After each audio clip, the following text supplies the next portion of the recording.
नमस्ते, स्वागत है आपका हमारे चैनल गांव की गूंज में। आज हमारे साथ एक ऐसी शख्सियत जुड़े हैं जो न केवल शिक्षा जगत के धुरंधर रहे हैं, बल्कि हजारों बच्चों को अपनी शिक्षा और सौम्यता से उन्होंने अभिसिंचित किया है और इस लायक बनाया है कि आज वो विभिन्न क्षेत्रों में प्रदर्शन कर रहे हैं। इनका परिचय मैं एक और तरह से भी कराना चाहता हूं। यह संघ से जुड़े व्यक्ति रहे हैं और विभिन्न सरस्वती शिशु मंदिरों और विद्या मंदिरों से होते हुए आज उन्होंने जो संस्कार बच्चों को दिए हैं, आज वही बीजेपी कार्यकर्ताओं और तमाम क्षेत्रों में प्रदर्शन का मुख्य मुद्दा है। तो स्वागत करिए श्री महेंद्र नाथ पांडे जी का, जो संघ के विचारक रहे हैं, लंबे समय से जुड़े रहे हैं और उनसे जुड़ी संस्थाओं में कार्यरत रहे हैं। तो स्वागत है पांडे जी आपका हमारे चैनल। बहुत बहुत शुभकामनाएं, बहुत बहुत धन्यवाद। ये आप बहुत ही अच्छा काम कर रहे हैं। गांव की गूंज जो आप यह काम जो कर रहे हैं वो बहुत ही हमारे लिए बहुत अच्छा है और हमको आपने बुलाया अपने गांव की गूंज में, इसके लिए मैं बहुत बहुत बधाई देता हूं आपको। पांडे जी, आप अपना जीवन शिक्षा और संघ के लिए आपने समर्पित कर दिया। साथ ही आप एक प्रधानाचार्य और संघ के स्वयंसेवक के रूप में आपकी इस लंबी यात्रा का सबसे बड़ी उपलब्धि आप किसे मानते हैं? संघ से तो मैं कक्षा 5 से ही मैं जुड़ा हुआ हूँ। हमारे गांव में एक श्री हंसराज जी निषाद रहते थे जी। संयोग से स्वर्गीय हो गए हैं विगत वर्ष जी। वो शाखा में मैं जाता था। उसके बाद अपनी शैक्षिक पूरा करने के पश्चात मेरे गांव में ही एक श्री शिवपूजन यादव जी पेशकार गंडक कॉलोनी कस्या में रहते थे। उनके माध्यम से सन 1982 में सरस्वती शिशु मंदिर में मेरी नियुक्ति हुई। और सरस्वती शिशु मंदिर में नियुक्ति हुई तो पहली नियुक्ति संजोग से यही आपके बोदरवार सरस्वती शिशु मंदिर में ही आचार्य पद पर हुई। और 1 जुलाई 1982 में मेरी नियुक्ति हुई और उस समय प्रधानाचार्य श्री आदरणीय रमाशंकर राय जी थे। 2 वर्ष तक मैं यहाँ आचार्य पद पर रहा। 82, 83, 83, 84 2 सत्र बहुत ही मनोयोग से मैंने काम किया। उसके नाते काम के नाते ही अब जिला समिति ने मुझको 2 साल के बाद ही प्रधानाचार्य के पद पर स्थानांतर कर दिया सरस्वती शिशु मंदिर बगही, जो तमकुही राज के पास है। वहां से फिर 5 साल रहने के पश्चात 2 साल सलेमगढ़ के लिए गया। 89, 90, 90, 91, 91 के बाद फिर वहां से स्थानांतरण हुआ छितौनी सरस्वती शिशु मंदिर छितौनी, जो 91 से 2001 तक मैं प्रधानाचार्य के पद पर काम किया। और वहाँ बहुत ही निर्माण संयोग से वहाँ जो परिहमा जो पुल बना हुआ है उस समय मेरे रहते ही वहाँ निर्माण हुआ और उसके नाते उस विद्यालय का बहुत ही विकास हुआ। जो विद्यालय का विकास ऐसे हुआ जैसे कमरे का निर्माण हुआ, ठेकेदारों से मैं संपर्क किया, बहुत अच्छा काम हुआ वहाँ। और उसमें ईमानदारी के नाते ही वह जो सीसीएल कंपनी जो बनवाया था तो उसका जो मैनेजर था मेरे पर खुश होकर के और कमरा बनवाने के पश्चात भी काट कुछ और मांगी तो एक गेट मैं मांगा, गेट लगाया। उसके बाद संयोग से 2001 में फिर प्रधानाचार्य पद पर मैं आ गया बुधवार 2001 से 2014 आया।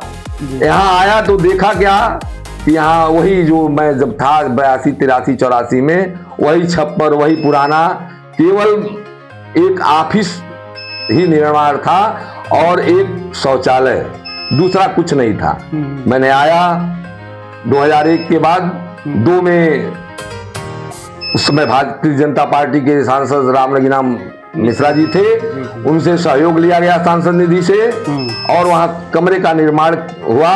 और उसके बाद अनवरत यहाँ के समाज के लोगों से सहयोग लेते हुए विभिन्न माननीय राज्य मंत्री इस समय वर्तमान में अतुल सिंह जी हैं, फिर उधर रमाकांत गौड़ जी थे, अन्य सांसद विधायक लोगों से, जनप्रतिनिधि लोगों से सहयोग लेकर के निर्माण किया। 2014 में यहाँ से स्थानांतरण हुआ सरस्वती शिशु मंदिर अंधिया कसिया के पूरब है, मल्लूडी के पास। वहां 2 साल रहा। वहां से फिर 2016 में स्थानांतरण हुआ कन्हैयालाल सरस्वती शिशु मंदिर पिपरपाती सुकरौली, 6 साल रहा। वहां जाते ही वहां संख्या बहुत ही कम थी, 80-90 संख्या थी। जाते ही वहां आचार्य रहना नहीं चाहते थे, परंतु वहां जाने के बाद मैं घर घर संपर्क किया और पूरे बच्चों का अभिभावक का मोबाइल नंबर मैं नोट किया और मोबाइल नंबर नोट करके डायरी बनाया, उसके संपर्क करता था। रोज शाम को मोबाइल से भी बात करता था, हालचाल लेता था। उसके बाद संयोग से वहीं उस विद्यालय पर जिले का एक शारीरिक कार्यक्रम योजना का जिले का तय हुआ। कार्यक्रम तय करके जब मैं जिले से आया तो वहां के स्थानीय प्रबंधक ने उनको परेशानी हुई कि क्यों इस विद्यालय वह काम करने योग्य है नहीं, आर्थिक स्थिति से दर चल रहा है, इसलिए यहाँ ऐसे कैसे ले आ दिया। हमने तत्काल कहा कि इसमें 1 नया पैसा कहीं विद्यालय का नहीं लगने वाला है, लगेगा तो समाज से लेंगे हम अथवा कहीं से कहीं व्यवस्था करके लेंगे, विद्यालय के 1 नया पैसा नहीं लगेगा। मैंने कार्यक्रम किया। संयोग से वह कार्यक्रम जब हुआ तो उस कार्यक्रम में अन्य जनप्रतिनिधि अन्य लोगों को बुलाया, निमंत्रण दिया, आए लोग और आए और वहां संयोग से उस कार्यक्रम में करने के पश्चात लगभग 15-20 हजार रुपए की लगभग व्यवस्था बचत हुई। उसमें आचार्यों को मैं पुरस्कृत किया। पुरस्कृत करने के पश्चात फिर जो बचेस बचा उसमें आचार्यों के जो पीछे बैक वेतन था उसमें वेतन भी दिया। उसके बाद धीरे धीरे संख्या बढ़ती गई। वहां 80 संख्या से लेकर के 2 साल में, दूसरे साल तीसरे साल में 300-350 संख्या हो गई। उसके बाद संयोग से कोरोना काल आ गया। अब कोरोना काल में विद्यालयों की स्थिति आप सब जानते ही हैं, कोई नहीं सुधरा और कोई सुधरा नहीं उसमें।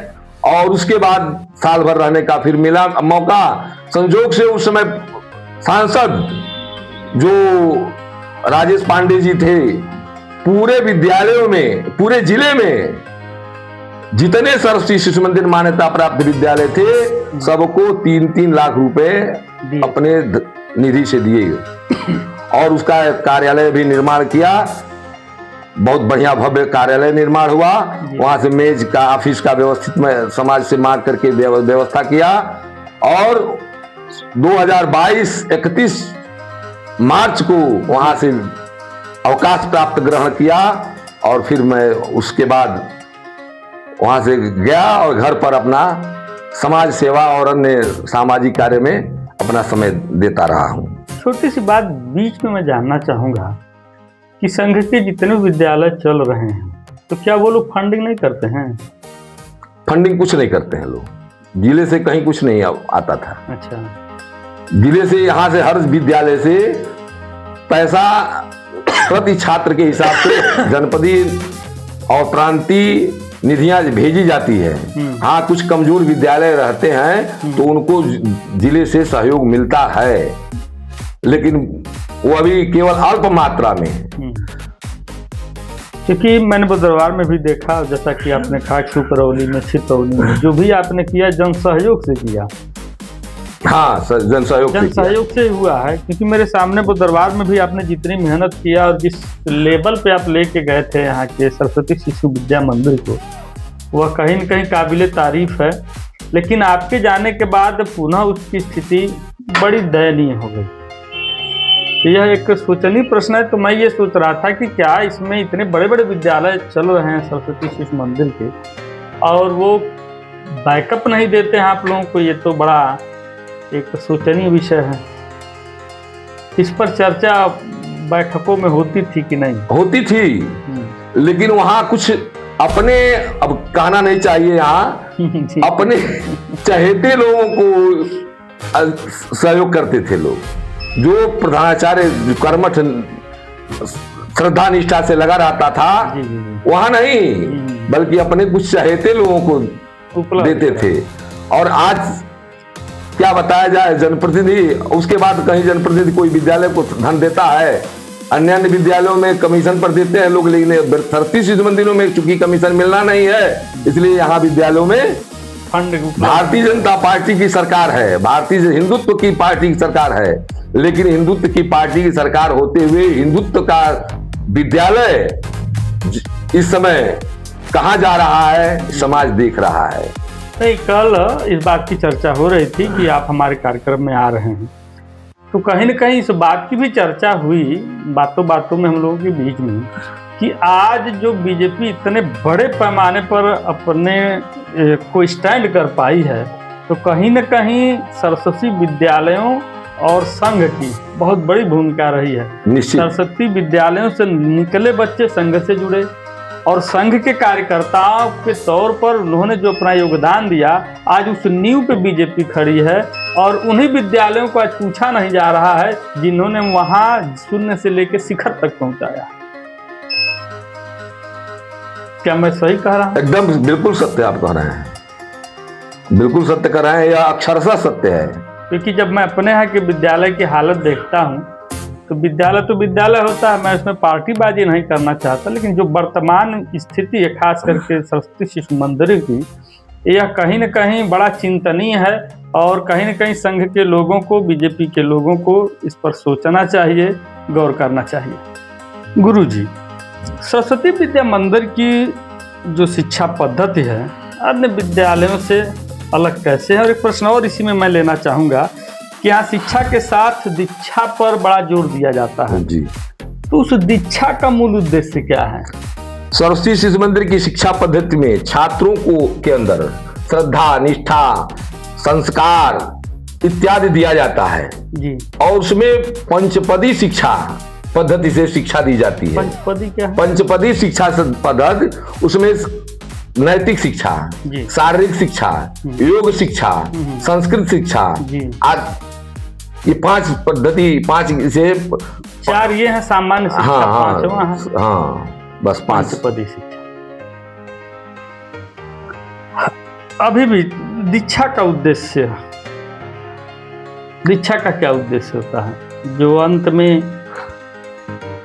बच्चों को दिया जाता है?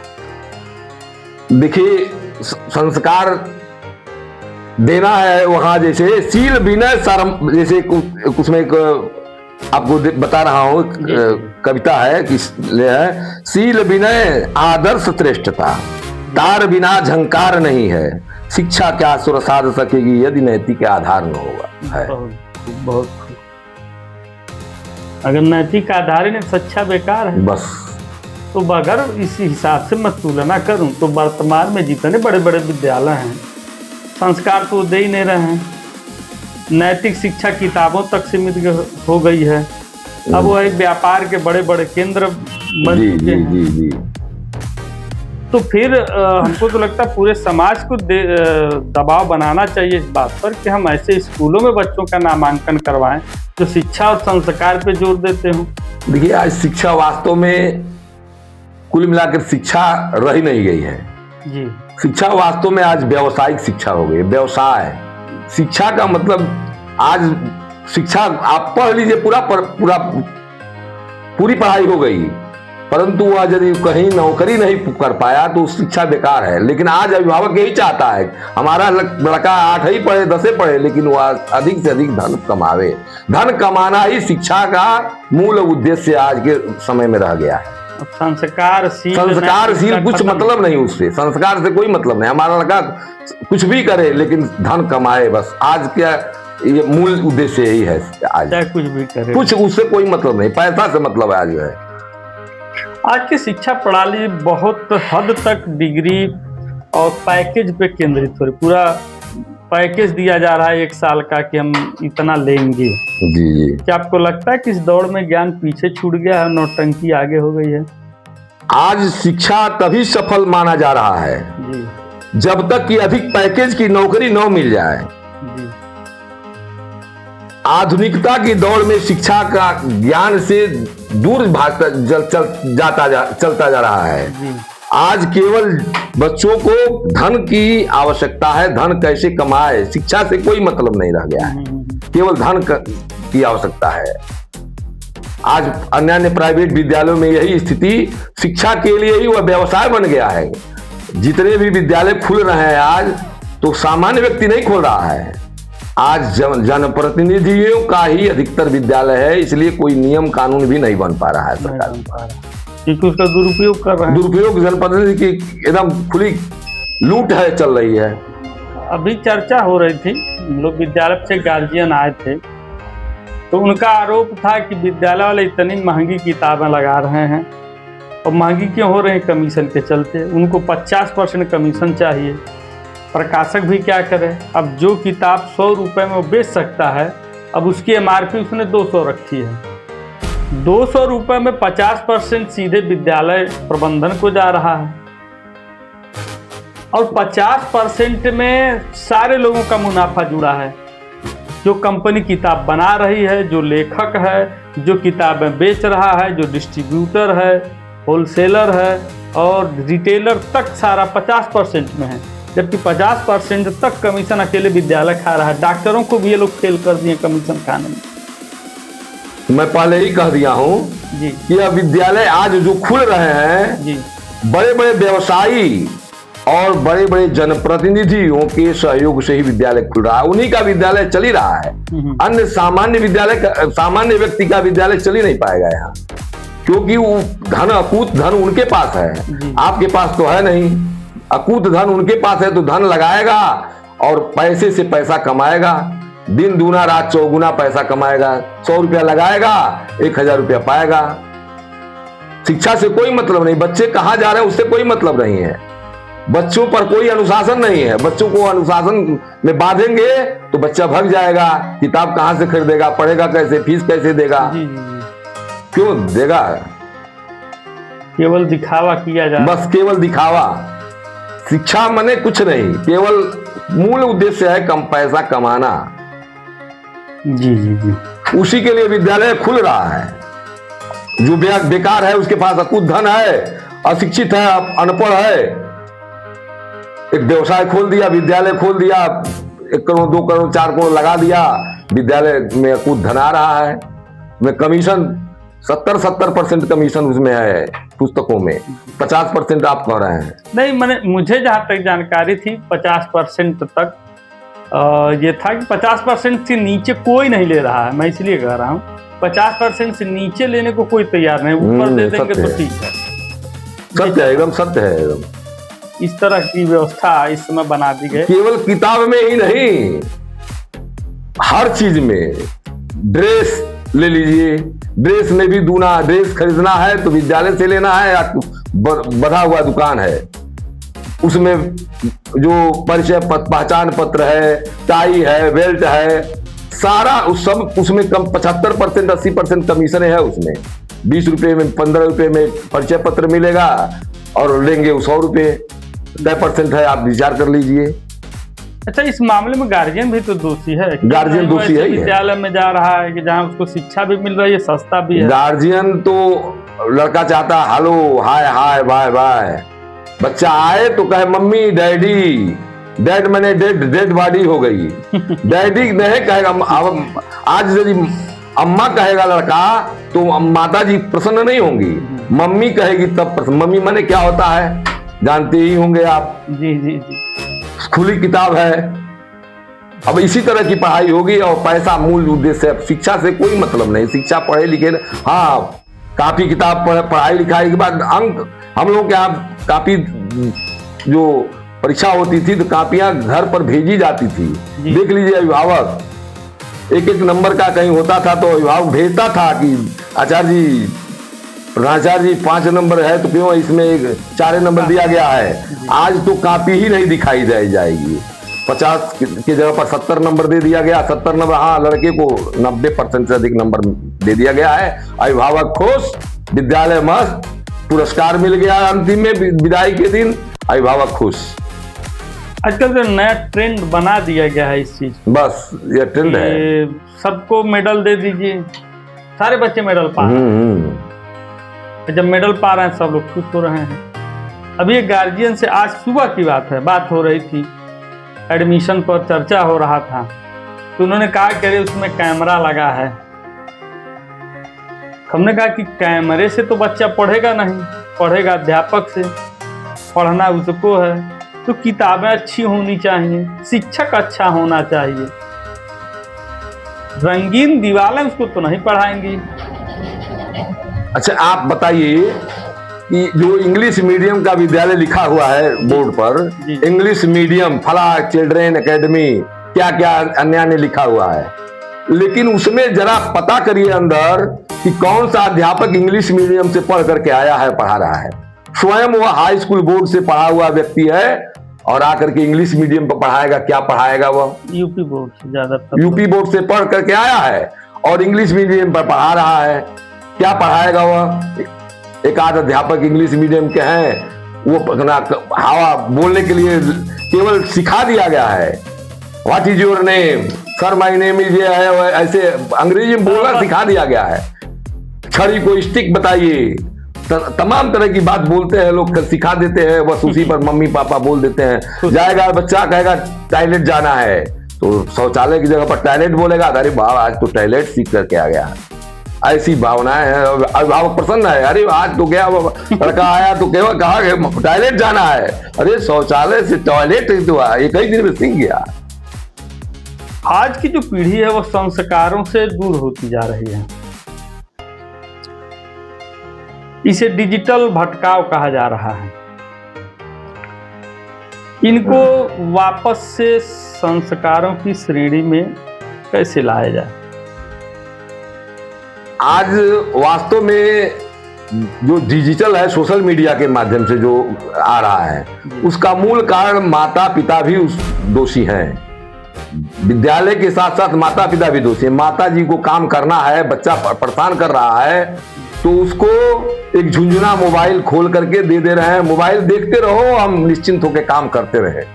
अब मोबाइल देख रहा है, वो कैसे कैसे क्या कर रहा है, अब वो मोबाइल से उसका मन लगता गया, और वो आंख भी एकदम उसका पलके भी गिरेगी नहीं, पलके भी नहीं गिरेगी, खाली बस मोबाइल पलटते रहिए।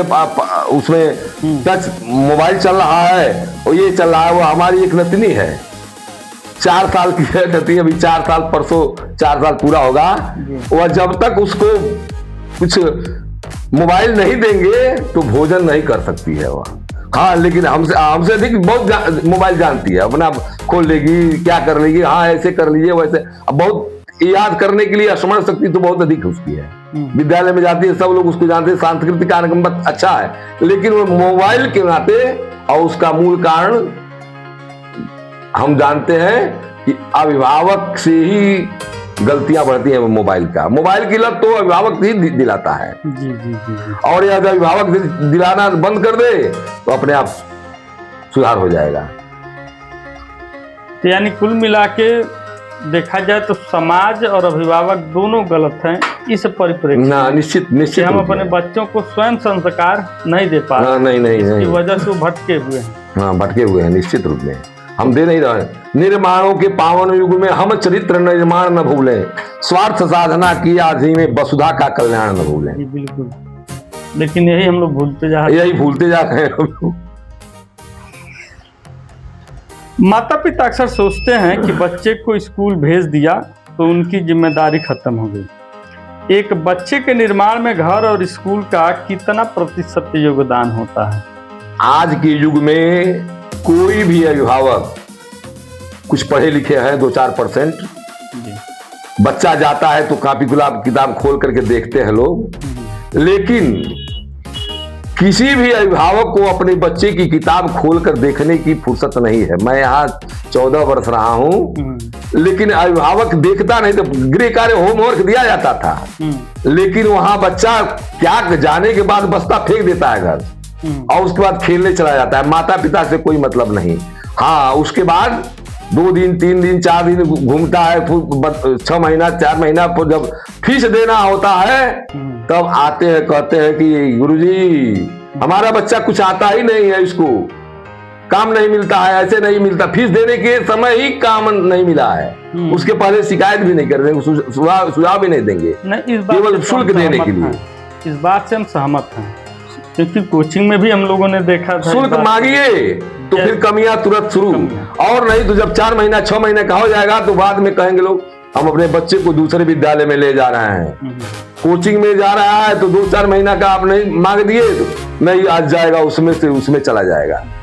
एक सज्जन थे, अपने बच्चों को उन्होंने लगभग 3 महीने पढ़ाया, ठीक है, फिर जब उनसे फीस मांगा गया तब उन्होंने बहाने बनाने शुरू कर दिए, कुछ तो पढ़ा रहे हैं आप लोग समझ में नहीं आ रहा है, ये वो करके सत्र बीत गया, पैसा नहीं मिला और दोषी भी ठहरा दिए लोग, अरे पैसा नहीं देना है मत दीजिए, लेकिन कम से कम आरोप तो न लगाइए। एक इसी पर एक छोटी सी घटना मैं बता रहा हूँ अपने जीवन की। सरस्वती शिशु मंदिर छितौनी में मैं था, लगभग उस समय 1601 बच्चे का शुल्क था, बाकी नाम भूल रहा हूँ अभिभावक का। फीस के लिए जब उसको थोड़ा सा कहा गया तो उसका अभिभावक थोड़ा सा दूसरे किस्म का था, बिहार मॉडल का था ही, दूसरे मॉडल में था, तो हवा में फोन कर दिया मेरे पास, आप कौन बोल रहे हैं? तो मैं कहा कि आप कौन बोल रहे हैं? कहा तो तुम्हारा बाप मैं बोल रहा हूँ। भाई बाप बोल रहे हो तो तुम्हारा सब मेरे मोबाइल में आ गया, PNT था पहले, उसमें नंबर आ गया तुम्हारा, कौन तुम बोल रहे हो, आ गया मेरा नंबर, तुम्हारा नाम भी आ गया मेरे में, और तुम अभी 1 घंटे के बाद तुम थाने में जाओगे हनुमानगंज। जब मैं तुरंत ईंट का जवाब पत्थर से दिया तो 2-3 घंटे के बाद वही अभिभावक मेहराता हुआ फिर अभिभावक विद्यालय में प्रवेश किया, और प्रवेश करने के बाद प्रणाम किया, कहा अरे भाई क्या हालचाल है? हमने कहा क्या भाई क्या हालचाल है, बहुत बढ़िया फोन किए थे। हम तो समझ गए तुरंत आवाज से, तो वह बहुत शर्मिंदित हुआ। उसी समय 1600 रुपया फीस दिया, और नहीं तो उसमें पूरे स्टाफ को जलपान के लिए भी जलपान मंगवाया अपने इतिश्री क्षमा के लिए। इस तरह का उसके अंदर इस तरह जंगल पार्टी था, उसमें टूटी बोलती थी जंगल पार्टी की, और उस समय संयोग से मैं था, और उस समय संयोग से मैं युवावस्था में था, मूछें भी बड़ी बड़ी थी, तो हम भी कहीं दबते नहीं थे किसी काम में, कोई दबाता था, दबाना चाहता था तो मैं भी उसी तरह से दबा के बोलता था, उसमें इस तरह का भाव था वहाँ। तो एक सलाह मैं आपसे लेना चाहूँगा, कुछ वर्किंग पेरेंट्स हैं, जैसे मोबाइल पे बात हो रही थी तो मेरे मन में सवाल है, वर्किंग पेरेंट्स जिसमें पति पत्नी दोनों जॉब कर रहे हैं, चाहे छोटा बड़ा कुछ, तो वो बच्चों को उतना ध्यान नहीं दे पाते जितना कि देना चाहिए। तो ऐसे पेरेंट्स को आप क्या सलाह देना चाहेंगे ताकि वो मैनेज कर सकें अपने काम को और बच्चों में संस्कार भी हो, थोड़ी पढ़ाई भी हो? और वास्तव में जो वर्किंग पेरेंट्स हैं जी वह तो अपने ड्यूटी छोड़ेंगे नहीं ना। बच्चों को सवेरे अपने आचरण से शिक्षा दीजिए, सवेरे उठिए, अपना स्वयं उसके पहले उठिए, अपने आचरण बोलचाल की भाषा अपना करिए, फिर जाते समय आते समय उनको एक जब भी आपके पास समय हो, 1 घंटा 2 घंटा जो भी समय हो, उन बच्चों के साथ घुल मिल करके, घुल जैसे अभिभावक की तरह से नहीं, मित्रता जैसे कुछ उम्र होती है 5-7 वर्ष तक बच्चे के हिसाब से बात करिए, 5-7 वर्ष के बाद होगा तब मित्रता के रूप से वो बात करिए, समझाइए, तब समझेंगे। और थोड़ा सा युवा हो जाते हैं, युवावस्था में जाते हैं तो थोड़ा और घुल मिल जाइए, उसके साथ जितना ही घुले मिलेंगे उतना ही उसकी कमियां आपके पास पता उजागर होती रहेंगी, और उसको आप सुधार करने का आपके पास मौका मिलेगा, और तभी सुधार हो सकता है। पैसे के बल पर शिक्षा नहीं मिल सकती है, क्योंकि आप लोग पैसा कमाएंगे और बच्चे को छोड़ देंगे तो वह पैसा आपके लिए जीवन में काम नहीं आएगा। पूत कपूत का धन संचय, पूत सपूत का धन संचय। संस्कार बहुत जरूरी है, संस्कार वास्तव में निश्चित है। एक सवाल संघ से जुड़ा हुआ है कि संघ के विभिन्न पदों पर आप रहे हैं, आपने समाज को बहुत करीब से देखा भी है। संघ के विचार किस तरह एक व्यक्ति को राष्ट्र निर्माण के लिए तैयार करते हैं? संघ को समझना है, तो पहले तो संघ की शाखा में 1 घंटा नित्य प्रति अपनी उपस्थिति होनी चाहिए। अच्छा। 1 घंटा उपस्थिति होने के बाद अपने आप पता चल जाएगा संघ है क्या। संघ माने कार्यक्रम, संघ माने शाखा, शाखा माने कार्यक्रम, कार्यक्रम माने कार्यकर्ता, कार्यकर्ता माने कार्य। और वहीं चरित्र निर्माण होता है। जैसे एक संघ की शाखा में अभी एक अछूत व्यक्ति है, अछूत जाति का होगा, एक ब्राह्मण का होगा, एक ठाकुर का होगा। अन्य यदि कबड्डी खेलेंगे हम तो ब्राह्मण के पैर, ब्राह्मण भी जो कबड्डी खेलेगा, सवर्ण भी रहेगा तो कबड्डी खेलेगा तो अपने हाथ से उस अनुसूचित जाति के बच्चे का पैर पकड़ेगा। वहां समरसता का भाव आएगा, त्याग, निष्ठा, समर्पण, श्रद्धा, निष्ठा होगी, जातिवाद का भेदभाव खत्म होगा। इस तरह की बात वहां कहीं कोई दूर होगी उसी से। और संघ में मैं कप्तानगंज ब्लॉक का खंड कार्यवाह के नाते मैं कई वर्षों तक काम करने का मिला जी। मुझे मौका, और अच्छा कार्य हुआ। यहाँ एक संघ का शिविर भी रखा गया, एक सप्ताह भर का संघ प्राथमिक शिक्षा वर्ग या हुआ, जिसको ITC कहते हैं। तो वहां का 1 सप्ताह का कार्यक्रम हुआ। और उसके बाद मैं जिले का जो सरस्वती शिशु मंदिर जो है उसमें एक संस्कार केंद्र प्रमुख जिले का बनाया जाता है। हर गणित विभाग, ये अंग्रेजी, हिंदी, सामाजिक विषय, संस्कृत विभाग, इस तरह का सब बनाया जाता है। तो एक ये संस्कार प्रमुख के नाते, जिले का संस्कार प्रमुख के नाते मैं लगभग 6-7 वर्षों तक काम करने का अवसर मिला। विभिन्न उसमें तय है कि प्रत्येक विद्यालय, प्रत्येक संस्कार, एक संस्कार केंद्र, एक विद्यालय, एक संस्कार केंद्र। और ये एक आचार्य जाएगा 1 घंटा गांव में निर्बल बस्ती में, जहां बच्चे के पास कपड़ा नहीं है, पढ़ने के लिए वस्त्र नहीं है और पढ़ने के लिए किताब नहीं है, खाने के लिए भोजन भी नहीं है, वहां जाइए, निःशुल्क 1 घंटा रहिए, वहां संस्कार की बातें सिखाइए, कुछ पढ़ाइए लिखाइए और उसके बाद फिर आइए निःशुल्क। वहां मैं अंधिया में था तो एक बार कार्यक्रम था तो विद्या भारती से लोग आए थे, तो जितने कुछ लोग संस्कार केंद्र के जो निर्बल वर्ग के थे लोग, तो उनके लिए वस्त्र आया था, सबको वितरित किया गया वहां। इन अपने क्षेत्र में तो ऐसा कार्यक्रम कुछ लगते हुए मैंने नहीं देखा। अब ऐसा संस्कार केंद्र चलता था, मैं जब था तो एक विद्यालय चलता था भलुई में, चलता था मेरे रहते हुए। अब इस समय विद्यालय की स्थिति यहाँ आप देखते होंगे क्या स्थिति है। मैं जब गया तो 377 संख्या 2014 में छोड़ के गया। और जो बाउंड्री वाल जो निर्माण हुई बाहर से, वो निर्भय सिंह ब्लॉक प्रमुख थे, वो पनियरा के विधायक जो उनके बालक हैं, उनके द्वारा वह निर्माण हुआ। और जो गेट लगा हुआ है वह संयोग से तुलसीदास जी स्वर्गीय हो गए, उनके घर के चुपके से अपना गेट के लिए पैसा 10,000 रुपया हमारे पास दिए और वह गेट बंद करके आ गया, लग गया। उसमें सरस्वती लिखा हुआ है, सरस्वती पत्नी श्री तुलसीदास लिखा गया है। तब लोग जाने तो उसके घर के लोगों ने थोड़ा सा आपत्ति किया, घर के लोगों ने आपत्ति किया उस गेट लगने के बाद। तो क्या कर दिए पैसा में, विद्यालय में पैसा दे करके? तो उन्होंने कहा यही तो मैं अच्छा काम किया हूँ, आप लोगों को जो दिया हूँ वह अच्छा नहीं किया हूँ, आप लोगों को जो खिला रहा हूँ वह अच्छा नहीं कर रहा हूँ, लेकिन वहां जो दिया हूँ वही अच्छा पैसा गया है, वही अच्छा जगह गया है। आज भी उसी माध्यम से लोग उनका नाम लेते हैं। वो तुलसीदास जी वास्तव में समर्पित कार्यकर्ता थे, समर्पित थे। उनके अंदर छल कपट नहीं था और वो कभी थके नहीं। मुझको तो मैं 12 बजे रात तक अपने राजदूत मोटरसाइकिल से मैं सिसवा से लाया हूँ, गया हूँ। और उस समय थोड़ा सा उम्र भी अधिक थी, अच्छी थी, स्वस्थ था, ठंडक नहीं लगती थी। 12 बजे रात को सिसवा से मैं एक बार आया, रात में हम लोग पनियवा से उधर खड्डा से विद्यालय आया, फिर सिसवा से यहाँ आया रात में। ठंडक का महीना था, दिसंबर जनवरी था, लेकिन मुझको ठंडक नहीं लग रही थी, पता नहीं क्या। अब आज वही स्थिति है कि सवेरे जाइए शाम को जाइए तो थोड़ा ठंडक महसूस होती है हमको।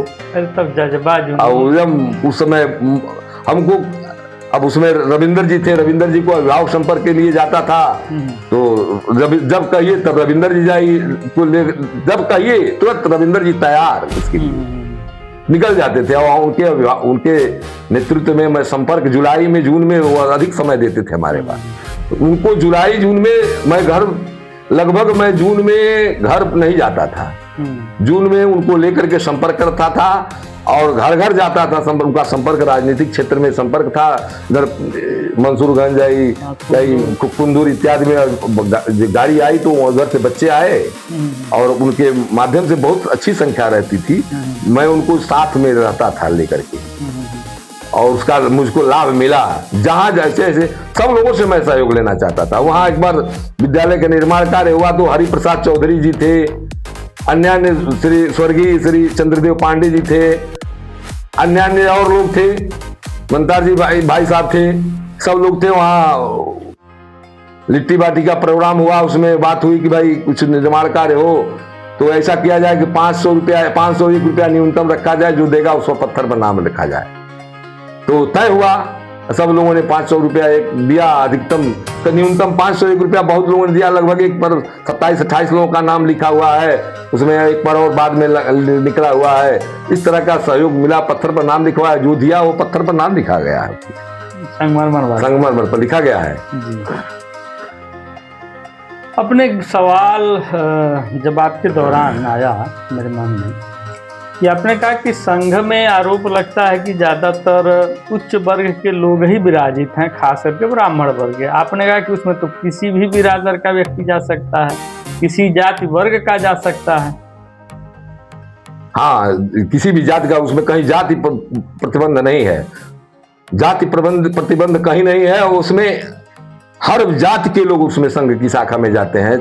चाहे और हमारे अधिकारी हैं इस समय जिला संघ चालक संयोग से रामाश्रय प्रसाद जी हैं, नेहरू वहाँ कुशीनगर जिले के, वो नारायणपुर कोठी इंटर कॉलेज में प्रधानाचार्य हैं, जिला संघ चालक हैं।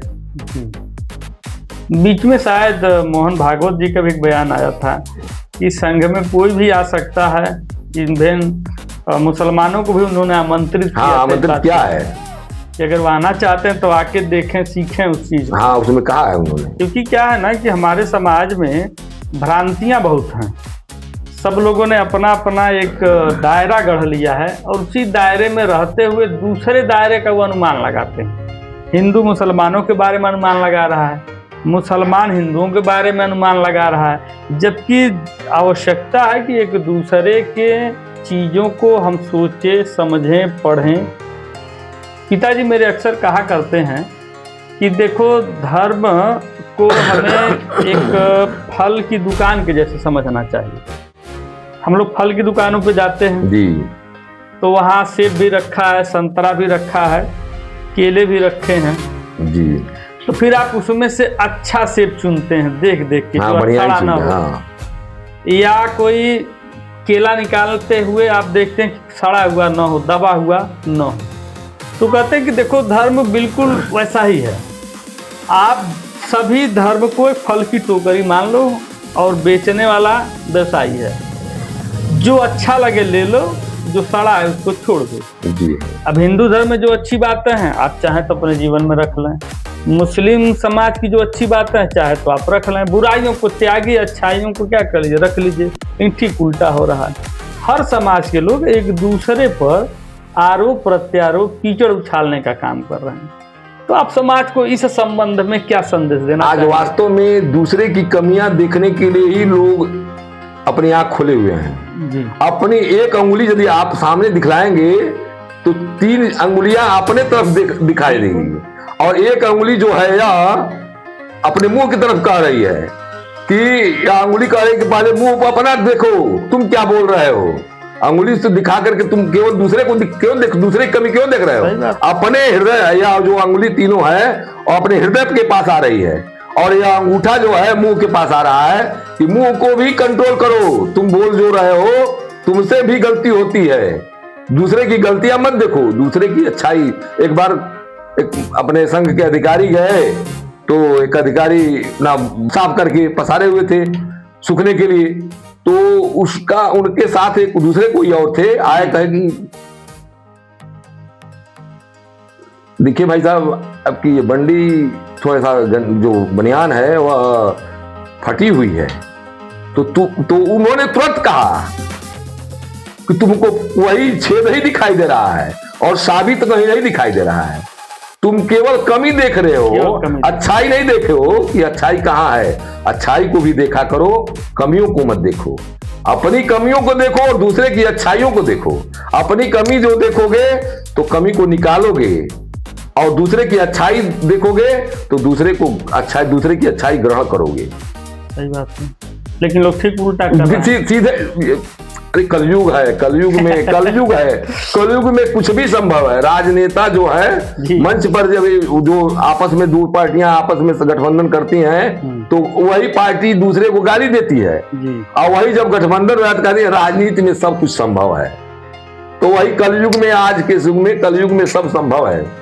क्या होना है, क्या करना है, उससे कोई मतलब नहीं है।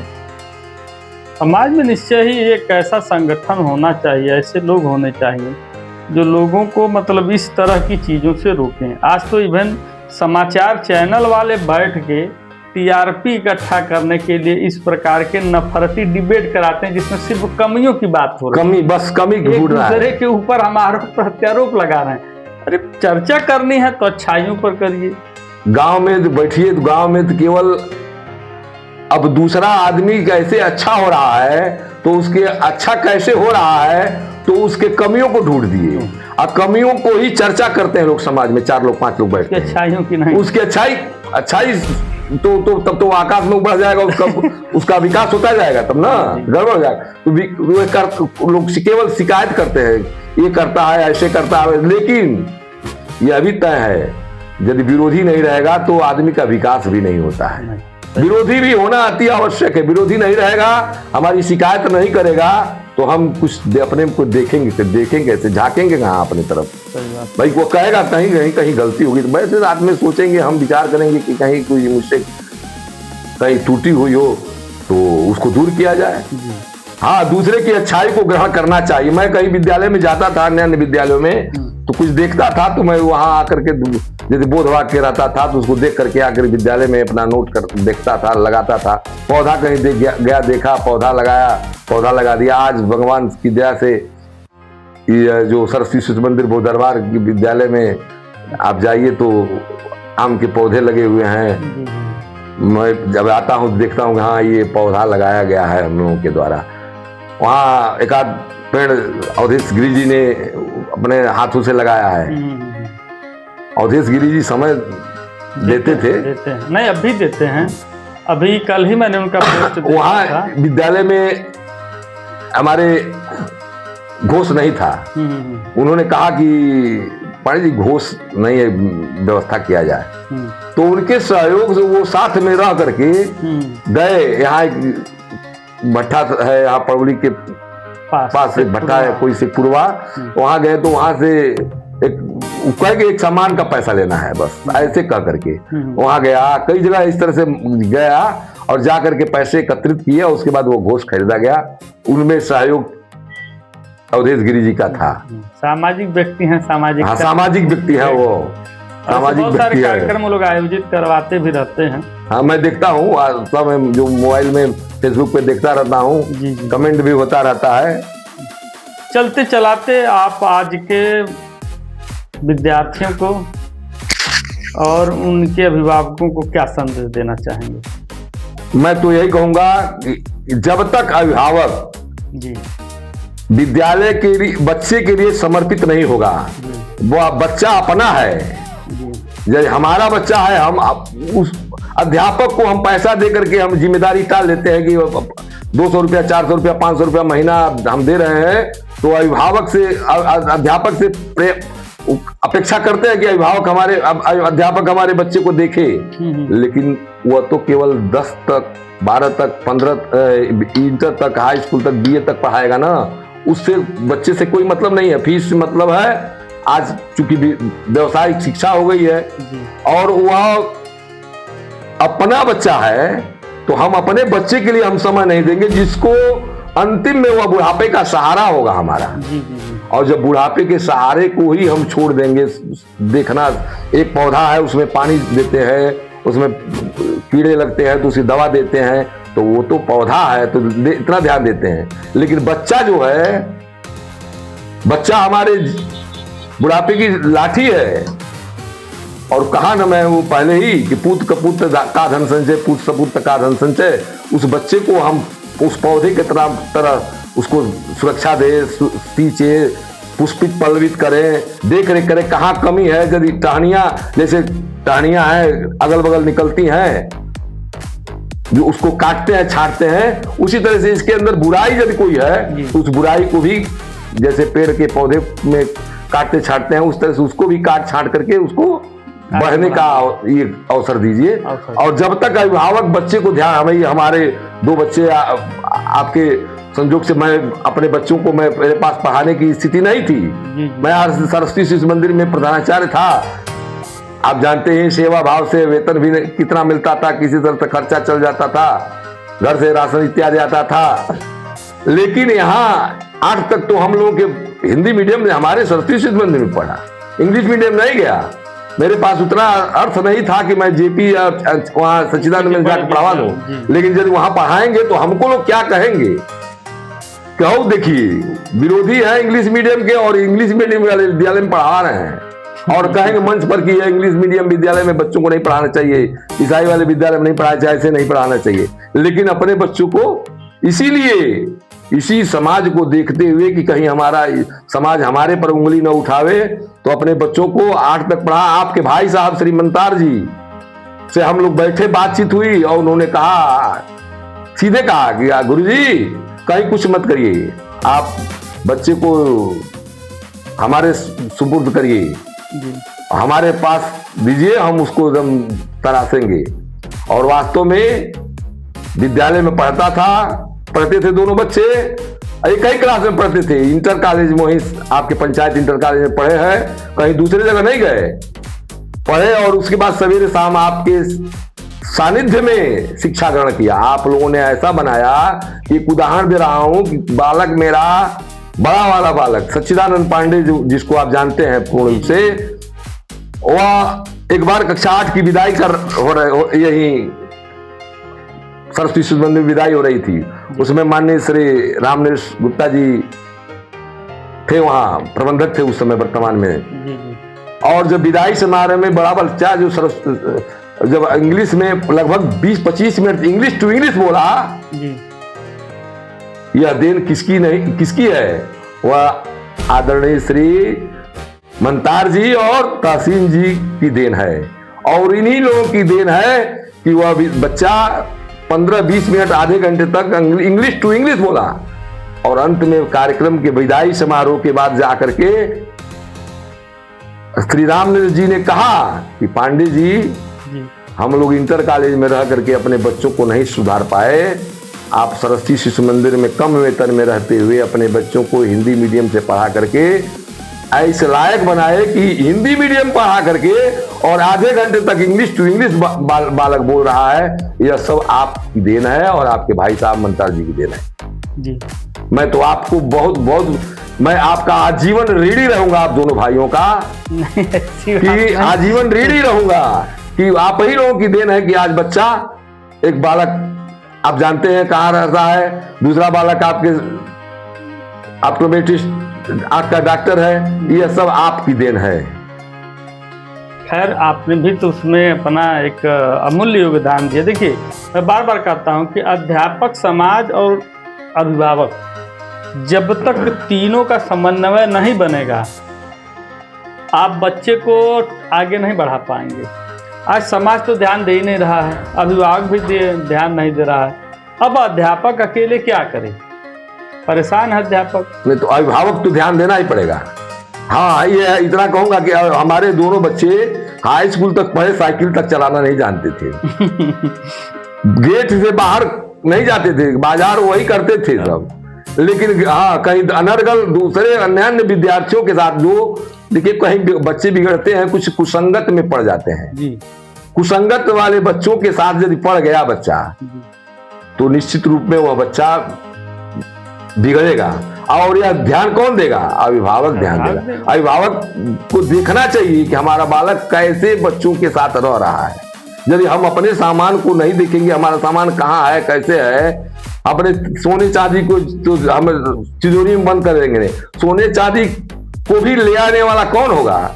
बच्चा ही बड़ा होगा, संस्कारित होगा, तो वह सोना चांदी नहीं करोड़ों कोहनूर ला करके रख देगा वह। और उसको हम कोहनूर को, सोने चांदी को तो अलमारी में रख कर सुरक्षा करते हैं, लेकिन अपने बच्चों को सुरक्षा नहीं ध्यान नहीं देना है, क्योंकि मास्टर्स को दे दिया, मैं 500 रुपया महीना फीस दे दिया, उनका काम है पढ़ाना लिखाना। एक छोटी सी मैं घटना ही भलवे की बात बता रहा हूँ। एक अभिभाविका थी, उसकी दादी थी, संजोग से वो आई, एक आचार्य जी थे, प्रभाकर शुक्ला जी आचार्य थे, इस समय डिटेक्टिव मीडिया के संपादक हैं। तो वो उस बच्चे को डांट दिए थे और मार दिए थे वो इतना नाराज होकर के आई, कहाँ है वो आचार्य जी, कहाँ है आचार्य जी, उनको मैं बताऊं उनकी लड़का नहीं है, कहा लड़का नहीं, कहा ऐसे है वैसे तमाम तरह का बात कर, हमने समझाया बुझाया, ऐसे है वैसे, कहा अच्छा आचार्य जी से मैं कहूंगा, आचार्य जी नहीं कुछ कहें, लेकिन हाँ ये है कि आज के बाद आपके बच्चे को कोई छुएगा नहीं, न डांटेगा, फटकारेगा नहीं, पढ़े या ना पढ़े, लिखे या ना लिखे, उससे कोई मतलब, होमवर्क पूरा करे या ना करे, उससे कोई मतलब नहीं है, हाँ, लेकिन मारेगा नहीं कोई अब। और मैंने 3, 4, 5 दिन, 7 दिन, 10 दिन छोड़ दिया, कोई काम नहीं किया। 10वें दिन वही लड़का अपने दादी को ही जब थप्पड़ से मारा और लापैर से मारा, तो आकर के 10वें दिन 12वें दिन आकर के हमारे पास शिकायत करे, आचार्य जी, गुरु जी, अरे देखिए हमारा हम तो मारेंगे नहीं है, आपका बच्चा है, आपका नाती है, आप मारिए पीटिए, उससे कोई मतलब नहीं है हमसे। शिकायत आप ही कर रहे थे, शिकायत आप कर रही, तो हम आप शिकायत सुन लिया, मैंने आपके हिसाब से काम किया, लेकिन मैं निश्चित रूप में अब आपके बच्चे को क्या कर रहा है उसी का प्रतिफल है। कभी भी अभिभावक को शिकायत करना चाहिए, सुझाव देना चाहिए, तो बच्चे के सामने अध्यापक से शिकायत नहीं करनी चाहिए। यदि बच्चा है और उसके सामने अध्यापक की शिकायत करेंगे, डांटेंगे, तो उसका कुप्रभाव बच्चे पर पड़ेगा और बच्चा मनबड़ होगा। वो कहां तक मनबड़ ही करेगा वो आप संभाल नहीं पाएंगे। 2009-10 में जब मैं सरस्वती शिशु मंदिर बोदरवार में प्रधानाचार्य रहा, उस समय हम और गिरी जी और श्री तुलसीदास जी, रामनरेश जी आदि कई लोग बैठे थे और उसमें यह विषय आया, राम रक्षा जी आदि सब लोग बैठे थे और उसमें यह विचार आया कि अपने विद्यालय की एक पत्रिका छपाई जाए। तो पत्रिका में छापने के लिए बात आई, तय हुआ क्या नाम रहे, तो उस नाम को सब लोगों ने तय किया, शिशु ज्ञान गंगा पत्रिका का नाम रखा गया। और शिशु ज्ञान गंगा पत्रिका का जो उसका संकलन होने लगा, उसमें प्रमुख रूप से अच्छी भूमिका श्री अवधेश गिरी जी बोदरवार में जो सामाजिक कार्यकर्ता हैं, और उन्होंने बहुत ही रुचिपूर्वक हमारे साथ मोटरसाइकिल से बैठ करके जाते थे कमल नयन वहाँ पुस्तक मंदिर पर, और वहाँ करेक्शन करते थे हम लोग और विचार करते थे, बातचीत हुई और वह लगभग 2000 पत्रिका छपवाई गई पूरे जिले में। बड़े से बड़े विद्यालय जितना भी है, मैं 82 से लेकर के 2022 तक रहा, लेकिन कोई भी ऐसा विद्यालय अपनी पत्रिका नहीं छपवाई। यह कीर्तिमान बोदरवार सरस्वती शिशु मंदिर को ही मिला, और यह आप लोगों के सहयोग, इसमें अन्य बच्चों का भी इसमें है, जो जनप्रतिनिधि जो कार्य किए हैं, अपने शिलान्यास हुआ है, कमरे का निर्माण हुआ है, जो सब उसमें चित्र है, और वास्तव में सभी बच्चों का है, उसमें अन्य मंत्र जी हैं, और बच्चों का सबका, राम रक्षा जी, अवधेश गिरी जी का, इस समय परम पूज्य योगी आदित्यनाथ जी जो मुख्यमंत्री हैं, उनका भी इसमें आशीर्वाद लिखा हुआ, फोटो सहित दिया हुआ है इसमें। मैं इसका है फोटो और यह पुस्तक देखिए यही है, मैं इसका फोटो जो है अलग से भी इसमें लगा दूंगा ताकि दर्शक जान सकें कि आपने ये कार्य किया है। दर्शकों, आपने हमारे गुरुजी के विचारों को सोचा और समझा। साथ ही साथ मैं इस सारे विचार का कंक्लूजन देके इस कार्यक्रम को समाप्त करना चाहूँगा।